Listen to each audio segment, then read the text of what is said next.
Hello, welcome to Elise and Isaac. We are here in China doing chats and tea.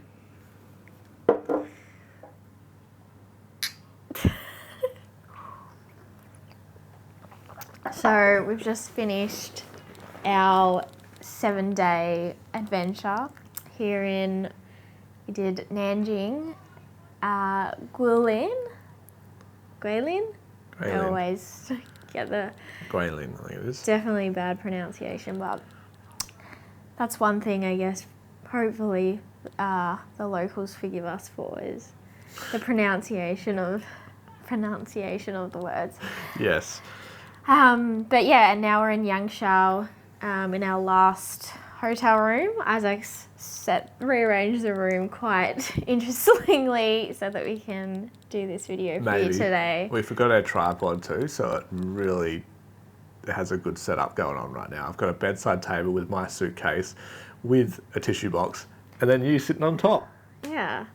But anyway, the main part of today was to just run through some of the tips that I guess we wish we knew beforehand. Some of them we did know, but some of them we've just found out along the way. But we thought we'd just give you some quick China tips. Even though we've only been here for obviously 7 days, it's not like a massive trip, but it's just a few things I guess might save you a little bit of money and also might kind of just help out to know what to expect here in China.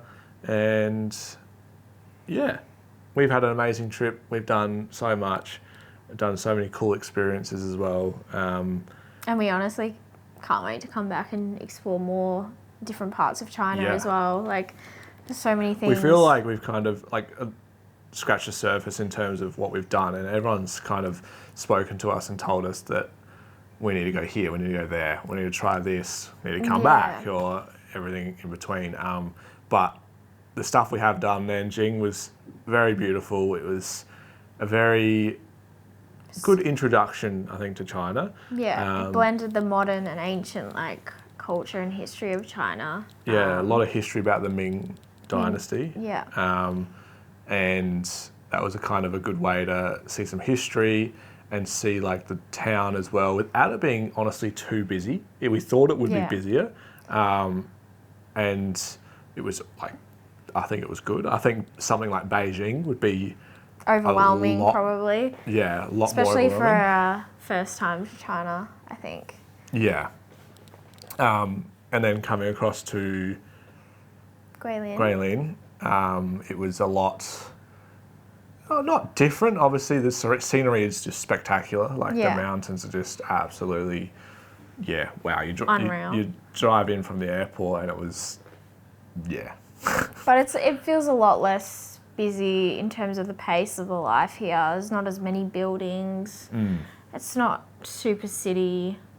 But then there's a lot more tourists. So yeah, it's a very touristy location. But we are visiting in autumn, which is seems to be their low season, which it's been really nice and peaceful. They still get some really lovely days. Unfortunately, we have kind of ended up with a very cloudy, overcast couple of days here, but the weather is 20 degrees every day pretty much, and you're not sweating, you're not cold, you're not hot. It's been pretty nice. So yeah, and I think that's the best part.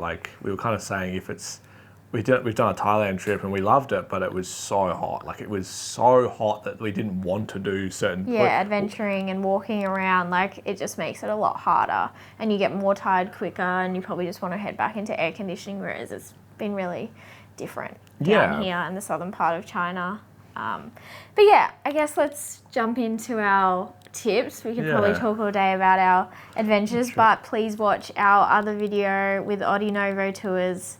We kind of vlog our whole trip. Yes. We've got, it'll be a nice video, so check that out, and then you'll be able to see kind of what we've done and in a bit more detail. And this is the really nitty-gritty information that I guess a little snapshot of. Yeah, exactly right. What we think of China and what we think you need to have prepared, I guess, before you go. Yep. All right. Well. Do you want me to start off? You start off. So I guess the first part is China has, what did you call it the other day? So they've got the Chinese firewall, they call it. The Great Wall. Or the Great Firewall, they call it, which is basically a firewall which, when you're here in China, using Wi-Fi, SIM cards, like physical SIM cards and all that, you connect through the Chinese network, and then it goes out obviously to the world. But they block a lot of things. So they've blocked like a lot of social media platforms. Google is the biggest one. So Google, Facebook, Instagram. So Google, and then obviously off that, YouTube and everything like that's blocked. Yeah. You can directly go to websites that might work, but you can't search on Google. Like the browser doesn't work and everything like that. Anyway, so basically, if you want to be able to use your stuff that you already do, like we use Google Maps, we use everything like that. Instagram, Facebook, like obviously social media is a huge part of what we do, so we need it, especially while we're here, to stay connected with you, with our families and friends. So, and quickly before, what we do is VPNs don't work either. Like certain VPNs you might be able to chase around and get something. We have NordVPN and that doesn't work. I tried a lot of different settings and everything and I can't get it to work off the Wi-Fi and stuff like that. So yeah, it's pretty tricky. So what we do is... So our solution to this is getting an eSIM, which is essentially you don't need a physical SIM. It's an eSIM that goes, you scan a QR code and it actually connects you to the local network when you land. It kind of activates, and you can pay for like 7-day, 15-day to get mobile data. Certain amount of gig, unlimited. Yeah. And it basically bypasses, I feel like it's a built-in almost VPN. So I think because somehow it works off of like a different network than what the Chinese network is somehow. But we've had like coverage pretty much everywhere, even in Guilin, Yangshan here. Yeah, there's been nowhere we haven't not had coverage. Yeah, it's been really, really good. And so we use Simify. Isaac did download a little bit of Holofly just to see how that one worked as well. You just got to make sure, we didn't know until we tried the other day, was with the eSIMs, if you do unlimited plans, they sometimes have they call it a fair usage policy. So I had my iCloud accidentally backing up and it was backing up off my mobile data. So after one night, I've used apparently 1.5 gig, and that's the fair usage limit. Because they don't want people downloading heaps of stuff on it. So they cap that as soon as you hit that 1.5 gig in one day, 24 hours, they cap your limit, and you can only get 1 megabit per second, I think it is. And it's literally slow as anything. So I couldn't even look at Facebook, like, or load a web page. Yeah, so I guess our recommendation was there to actually buy the gig that you need and probably honestly invest in that, because you can't connect to Wi-Fi if you want to access Facebook, Instagram, all those kind of things. Like, Wi-Fi is great, but if you can't get what you need Wi-Fi for, there's no point. So the eSIM is like your ticket to connecting with everything. So that would be our number one. Like, and then you can use that for portable hotspots and things like that. Like you can hotspot your laptop, whatever you need to do. Like, I've been obviously doing work, trying to do emails for my work, post on Instagram, as I normally would for my job. So that's our number one. Don't come to China without an eSIM, whatever, And to be fair, sometimes people say don't activate it until you get here, but I don't know how that would work with the Wi-Fi here. So I reckon make sure you activate it before you leave. Yeah. And like, it might not fully activate, but once you get in, you can either turn your phone off and on again, turn the switch on for your eSIM, and then do it. Yeah. Because now thinking about it, I don't know if you'd be able to connect to free like airport Wi-Fi and actually be able to activate it. You might. Yeah. So activate it at the airport, or in whatever country you're coming from. And then once you land, turn on the data for it, and it'll connect to the local network. And make sure data roaming's on. Yeah. A lot of people forget that. So I think that's one of our biggest things. And at the end of the day, like, they're not super expensive. Like, if you do need to buy one, like we bought another one just because I was running out of day usage, which I just bought another one and was like, I'll try it anyway and see how it goes comparing. So it's not the worst thing. Yeah. On to the next tip. So I think another big thing is here they don't use cash. I think that's a huge one. A lot of people always go, do I need cash when I travel? Do I need the local currency? Honestly, we found, I don't even think I've seen any cash except... Yeah, only one bit of cash, yeah. Except one note, obviously, where we were, we needed to take a photo. The famous... Yeah, it was on a cruise. Guilin, $20 yen. There's a photo of the beautiful mountains. We'll pop it up on the screen here. And we saw the $20 or 20 yen. But yeah. Photo, yeah. Photo of it. Because it's replicated on the yen. See it in real life. Everyone loves that. But yeah, we have not really seen it. We've been paying everything with Alipay.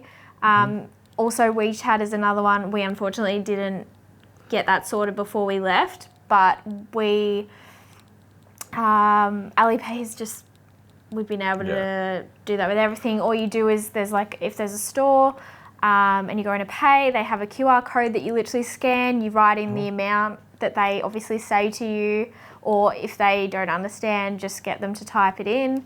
Or if you're really concerned, you can add it up if you can see it. But yeah, and honestly, we connected our Wise card. Yeah, so we have a Wise card as well, and we thought we might just pay with that, but obviously you don't even have card terminals. Yeah. So we just connected the Wise card. So we've obviously got our bank accounts to our Wise card, and then Wise card to Alipay, and then sometimes you'll get a few, like you'll pay on Alipay and it'll go to... Yeah, or your Wise card might flag it and you just have to review it in the Wise card app and then say accept. And then or it might go through to your bank as well, and you might have to accept it on your bank, say like Commonwealth Bank, or as an example for an Australian bank, you might get, we've had, I don't know, a suspicious it's just suspicious purchase things. Or whatever. Is this you? Can you confirm? That's kind of thing. Just approving it or getting a code or whatever it is. But yeah, we found that really easy. Literally a quick scan. Type in how much it is.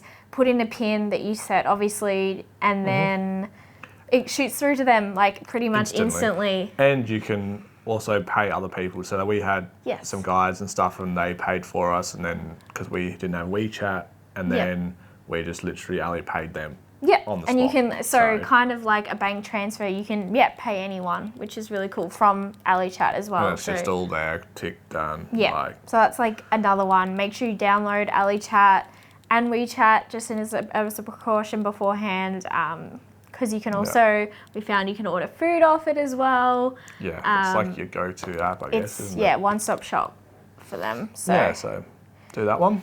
And I guess on the other side of apps, Google Translate is like your best friend.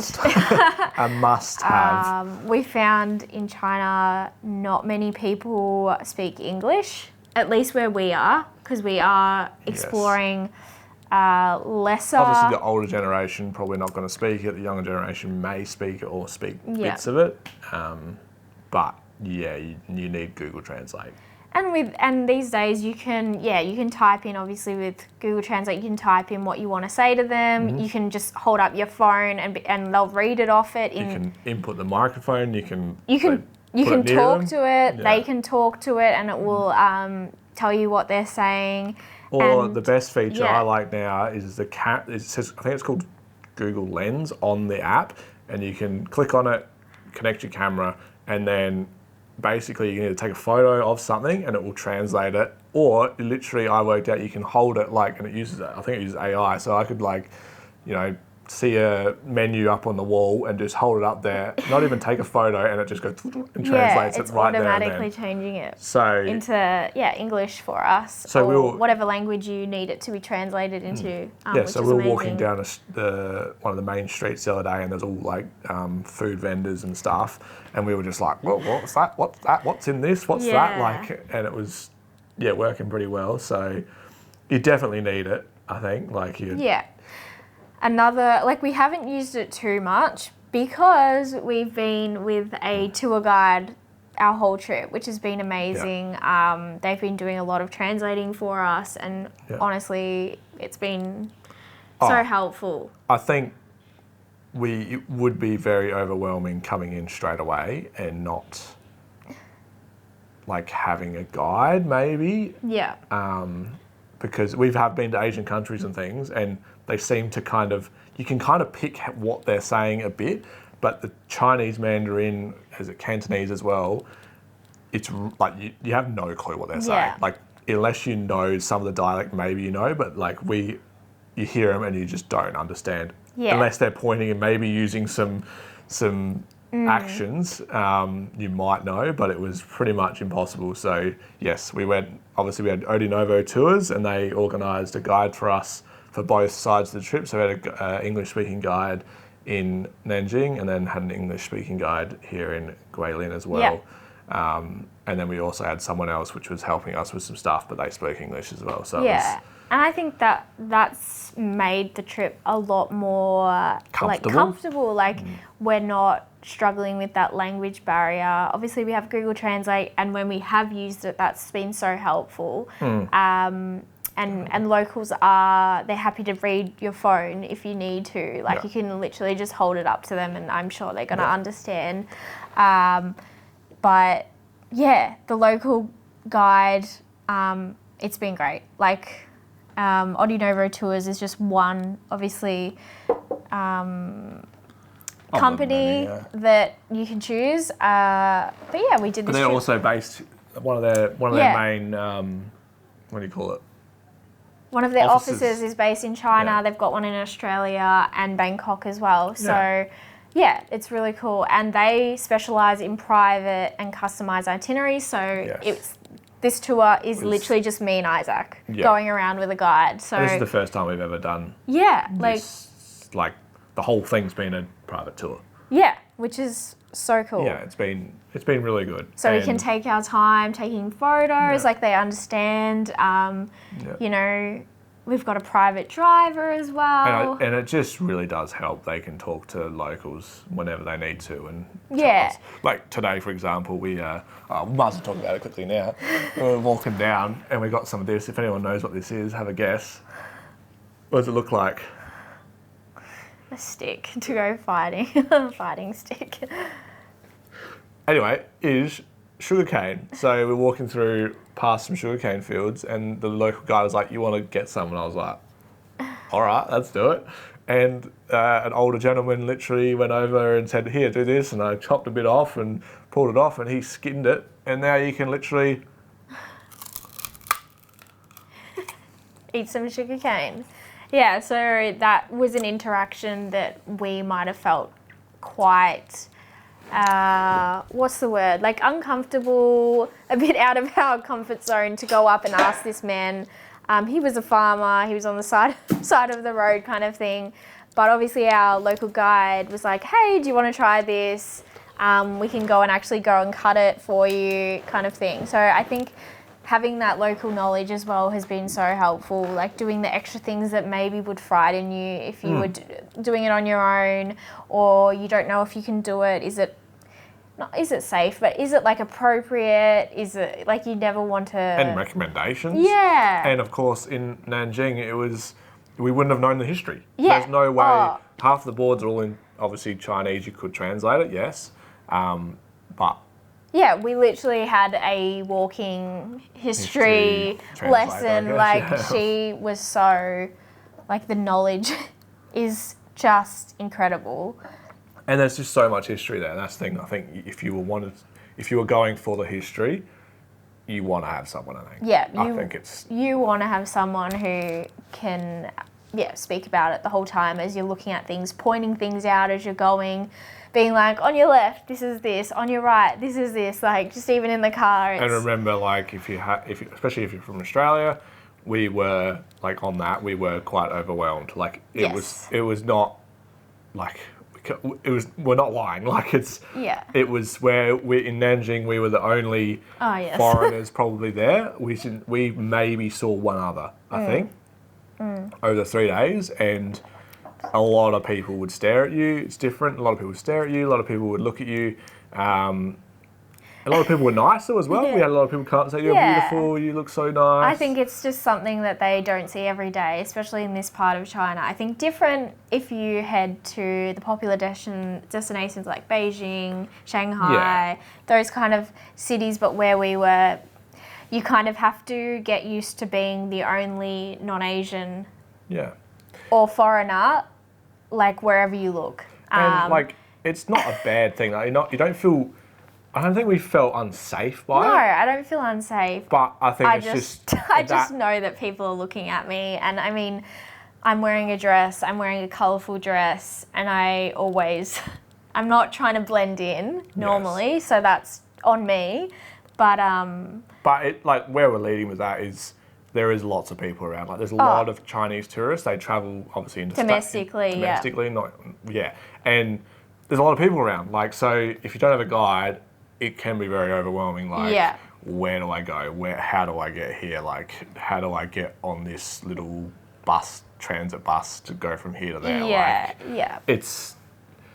You would have to do a lot more research. If you're going to go by yourself, you just have to make sure you know what you're doing. But if you're going to book a tour, you could honestly hop on the plane after, obviously take all what we're saying, get all our tips, but you could hop on a plane and rock up and meet your guide and just do the tour. And like, that's pretty much what we've done. That's what we've done here today. Like, we downloaded a few apps, obviously, like we're saying to you, but a lot of other things we're finding out as we're going, but we're finding out it while we have a guide, and it's been okay. We work through the problems or issues if there are any, and they obviously let us know that everything's going to be okay, or they find a way to work it out for us, which has been so good. Yeah.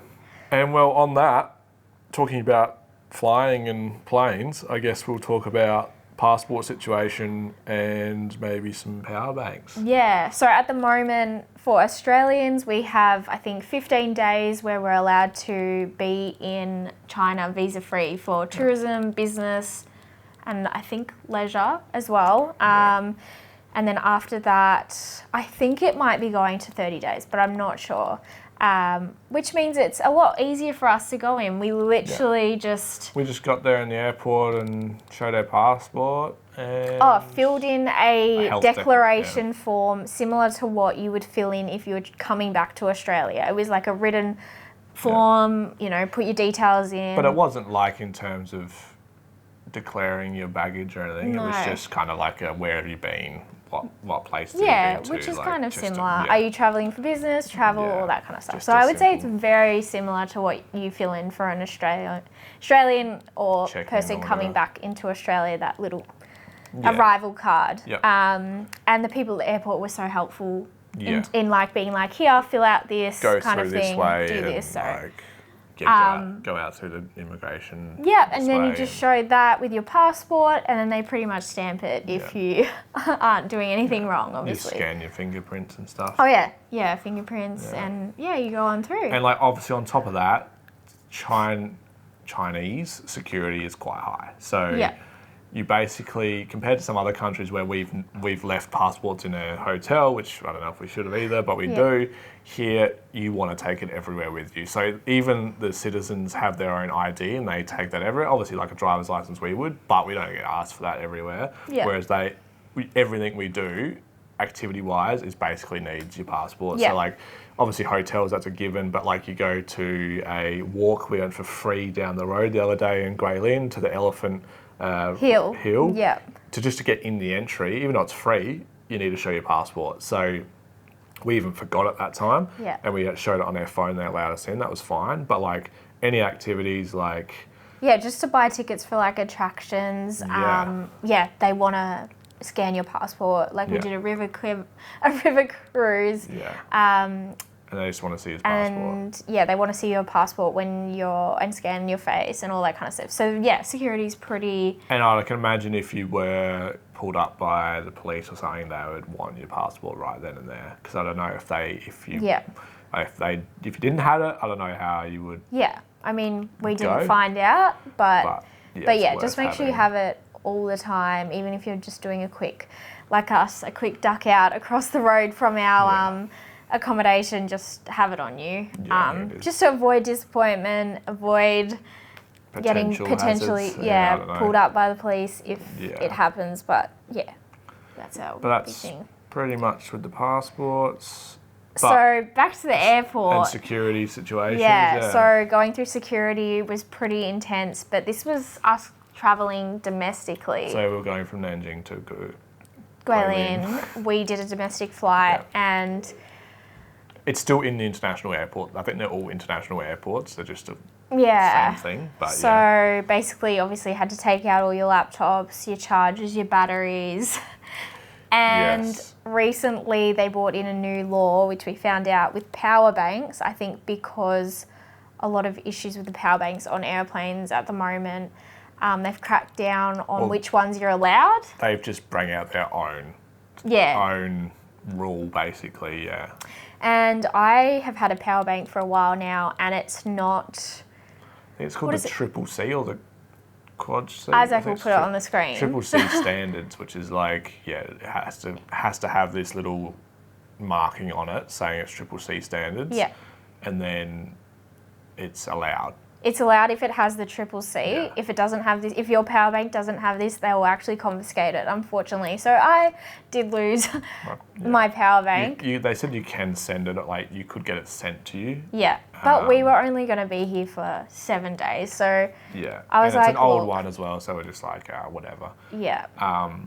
But obviously, if you just bought a new one and it doesn't have that Triple C on it, don't bring it. Yeah, just make sure if you are coming to China and you do want to bring a power bank, Triple C, make sure it's on it. Yeah. If not, do not bring it. And we don't know if you like. Don't obviously, even risk we went domestically. We don't know. We haven't gone home yet, but we don't know if on the way back it'd be the same. Yeah. And I assume it would be. We got it into the country, but traveling domestically on a flight, obviously confiscated. No, we're not sure how it would go on the way home. I'd assume it would be the same. Yeah, but Triple C is good for China. If it doesn't have that, I'm sorry, just don't bring it. And I guess more... Water, all things water. All things water.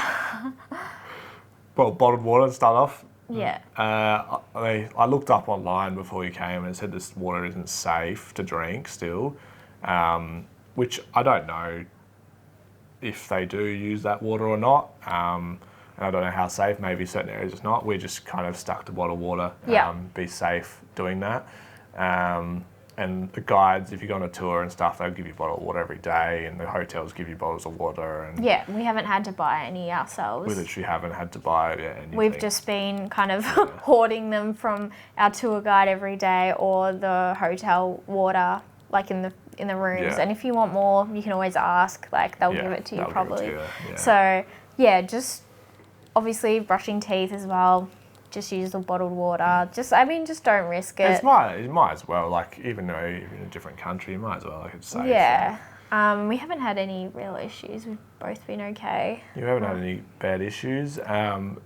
Leading on to that though, I guess toilets is a different thing here in China. So obviously, like your hotels and your main areas, they're likely to have your Western toilet. But there is a lot of places that only have your squat toilets. So Chinese squat toilets, they call it, I think it is.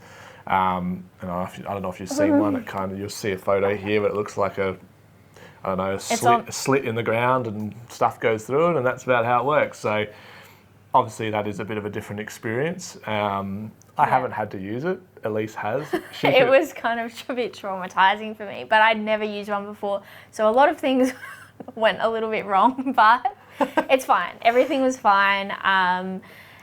You got to do what you got to do, but I've only used it once. So there usually is a Western toilet somewhere. It might be the end stall or the disabled one. But then on that as well is toilet paper. Like not everywhere has toilet paper. I haven't seen bidets, to be honest. No. But you might have toilet tissue or toilet paper, but you're not supposed to throw it in the toilet either. That's a good little quick tip. Yes. You can clog the toilets. They have small little drains here. I think that's the idea. And you can clog, so you do chuck it in the basket next to you, which is lovely, but that's how it works.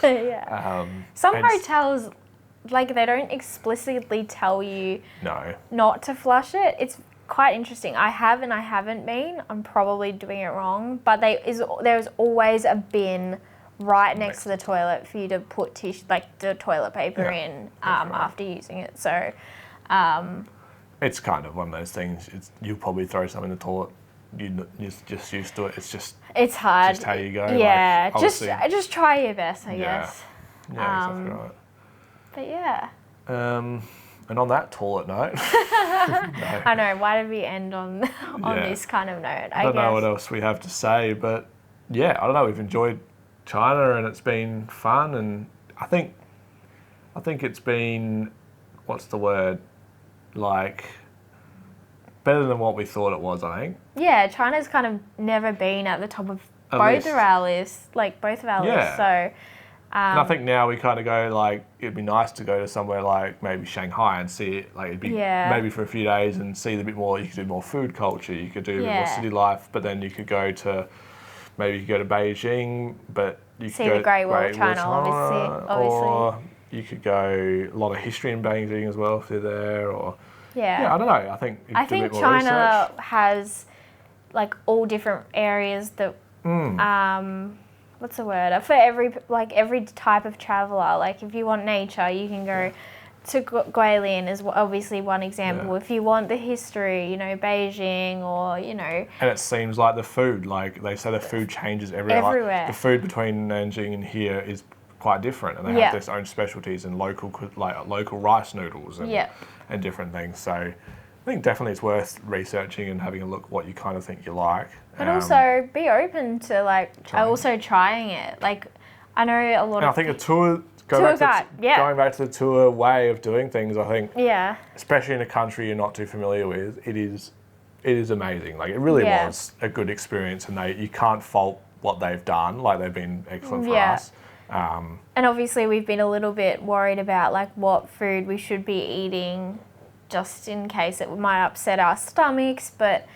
We've been and I have a pretty volatile stomach, so I mean you're dairy free, and I haven't been eating seafood. Like I kind of said no to that for this trip, but there's a lot of seafood to eat, and I'm sure it'd be seafood, fantastic. Yeah. But even the street food that we have eaten, we seem to be okay. Like from other than just like your body like naturally changing to different cuisines, obviously. It's going to be different, but we haven't had anything intensely severe happen to our...